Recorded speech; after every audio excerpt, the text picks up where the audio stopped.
Hello everyone. आज की इस वीडियो लेक्चर सीरीज में हम टैक्सेशन के एक महत्वपूर्ण टॉपिक चेक की परिभाषा, आवश्यकता और विशेषताओं पर फोकस कर रहे हैं। चेक विनिमय साध्य विलेख का एक ऐसा विपत्र है, एक ऐसा माध्यम है जो मुद्रा के हस्तांतरण का सबसे अच्छा स्रोत या जरिया है। और चेक के माध्यम से एक व्यक्ति एक अपनी निश्चित मात्रा में राशि का हस्तांतरण बड़ी सुगमता से बैंक के माध्यम से कर सकता है। तो ये जानते हैं कि चेक क्या है और एक चेक को किस प्रकार से विधिक औपचारिकताओं के साथ पूर्ण करके ही भुगतान के लिए प्रस्तुत किया जाना अपेक्षित होगा और इसकी विधिक औपचारिकताएं कौन कौन सी होगी। चेक से जो आशय है, चेक लेखक द्वारा हस्ताक्षरित और शर्त रहित बैंक पर लिखा गया ऐसा आदेश है जिसमें निर्दिष्ट व्यक्ति को अथवा वाहक को अथवा उसके द्वारा आदिष्ट व्यक्ति को मांग करने पर एक निश्चित राशि भुगतान करने का आदेश होता है। अर्थात चेक लेखक के द्वारा लिखा गया एक ऐसा आदेश है जो बैंक पर लिखा जाता है और जिसमें लेखक जिस व्यक्ति को आदिष्ट कर रहा हो, निर्दिष्ट कर रहा हो और यदि कोई नाम उल्लेखित नहीं है तो वाहक को उसका भुगतान करने का आदेश दिया जाता है। और जब ऐसे चेक को बैंक में प्रस्तुत किया जाता है तो उसका भुगतान बैंक के द्वारा कर दिया जाता है।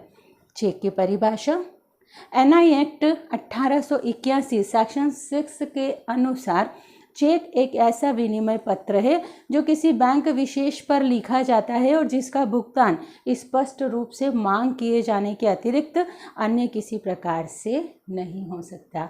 अर्थात परिभाषा जो अधिनियम में दी गई है उसके हिसाब से भी एक विनिमय पत्र है जो एक विशेष बैंक पर लिखा जाता है और जिसमें स्पष्ट रूप से भुगतान का आदेश होता है और जो मांग किए जाने के अतिरिक्त किसी और प्रकार से नहीं किया जा सकेगा। आंग्ल अधिनियम की सेक्शन 73 के अनुसार जो परिभाषा है, चेक बैंकर पर लिखा हुआ मांग पर देय बिल ऑफ एक्सचेंज है। चेक के आवश्यक तत्व, विशेषताएं और विधिक औपचारिकताएं निम्नानुसार है या अग्र प्रेषित है। फर्स्ट वन, लिखित लेख पत्र या विलेख, इंस्ट्रूमेंट इन राइटिंग अर्थात लिखित में ये लेख पत्र होना चाहिए और इसे किसी भी लेखन सामग्री से लिखा जा सकता है, पेन से, पेंसिल से, किसी भी कलर की स्याही से, छपा हुआ और टाइप किया हुआ।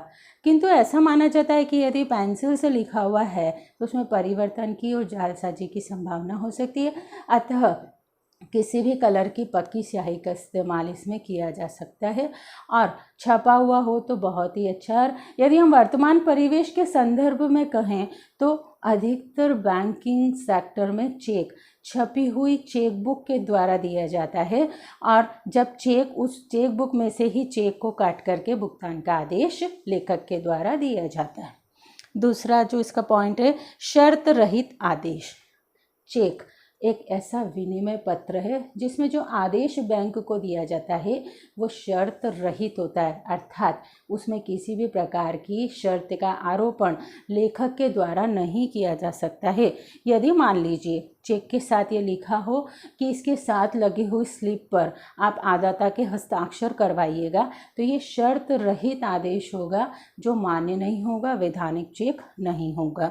नंबर 3, आदेश, ऑर्डर, आदेशीय प्रकृति। चेक एक आदेशीय प्रकृति रखता है, अर्थात चेक एक आदेश दिया गया है जो एक लेखक ने अपने बैंक को आदेश दिया है। जनरली इस पर ऑर्डर शब्द लिखना आवश्यक नहीं है किंतु पेई शब्द भी आदर सूचक है और यदि कर्टसी के नाते, शिष्टाचार के नाते इस पर प्लीज़ लिखा हो तो और भी वेल एंड गुड है। नेक्स्ट पॉइंट जो बनता है, चेक आहर्ता द्वारा अपने बैंक को ही आदेश। चेक एक ऐसी प्रकृति का विनिमय पत्र है जिसमें आहर्ता के द्वारा, लेखक के द्वारा अपने ही बैंक को आदेश दिया जाता है कि वो निश्चित व्यक्ति को निश्चित रकम का मांग पर भुगतान करें। मांगने पर देय या भुगतान, fifth point, payable on demand. Cheque मांगने पर तुरंत भुगतान करने का कर्तव्य दायित्व बैंक का होता है और एनआई एक्ट के सेक्शंस 19 के अनुसार यदि चेक पर कोई निश्चित तिथि का उल्लेख नहीं हो तो यह स्पष्ट अभिव्यक्त है कि चेक जब भी प्रस्तुत किया जाए भुगतान के लिए, यानी वो मांगने पर ही पे हो जाएगा, उसका भुगतान करना आवश्यक होगा। निश्चित राशि नंबर 6 जो तत्व बनता है, सर्टेन सम ऑफ मनी, अर्थात चेक में जो आदेश दिया जाता है बैंक को कि वो भुगतान करें, तो ऐसा भुगतान जो किया जा रहा है वो निश्चित राशि में होगा। और निश्चित राशि के साथ साथ यदि उसमें ब्याज का भी उल्लेख है तो वो भी निश्चित होगा। किंतु यदि चेक विदेशी मुद्रा में है तो वहाँ पर जो विनिमय दर है उस दर का उल्लेख होगा, या फिर जो प्रचलित दर है उस अनुसार से उसका भुगतान किया जाएगा।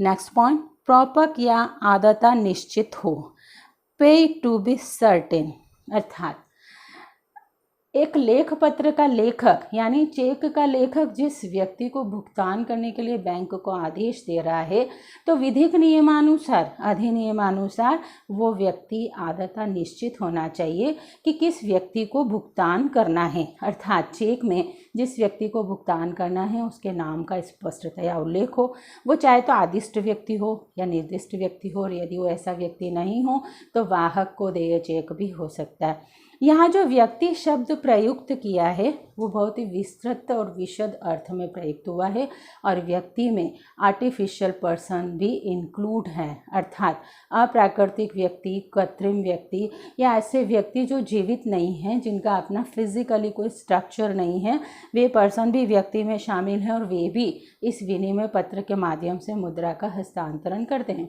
अब ये जो पर्सन्स हैं, जो आर्टिफिशियल पर्सन्स हैं, वे हो गए कंपनी, संगम, संघ, संस्था, और इनकी तरफ से इनके द्वारा अधिकृत व्यक्ति, एक अथोराइज्ड पर्सन जो होता है वो इन समस्त व्यवहारों को करने के लिए उत्तरदायी होंगे।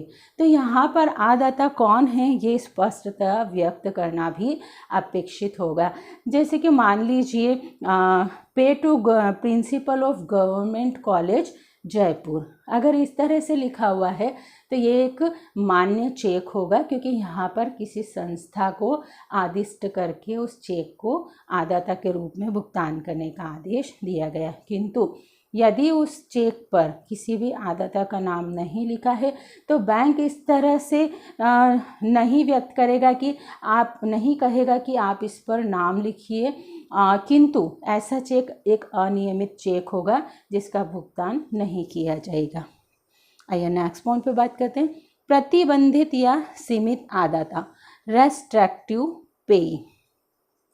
यदि चेक में ओनली शब्द लिखा है तो इसका आशय होगा कि प्रतिबंधित व्यक्ति को या उस सीमित आदाता को ही भुगतान किया जाए, किसी अन्य व्यक्ति को उसका भुगतान नहीं किया जाए।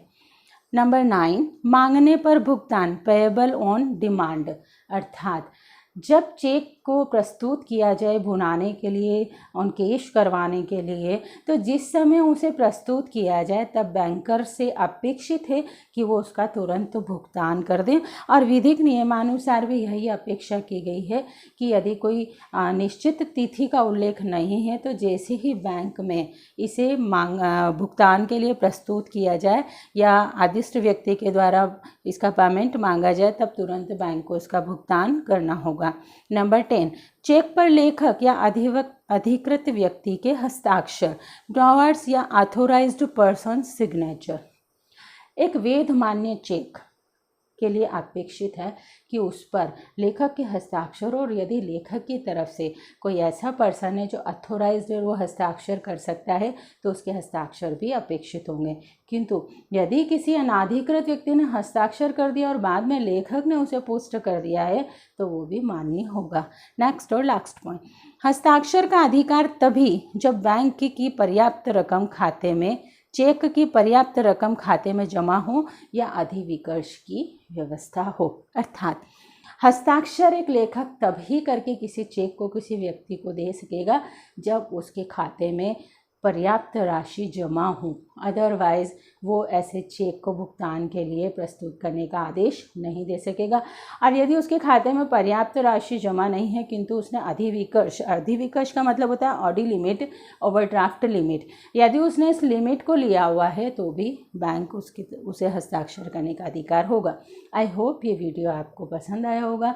आप इसे ज़्यादा से ज़्यादा लाइक, शेयर और सब्सक्राइब करिए।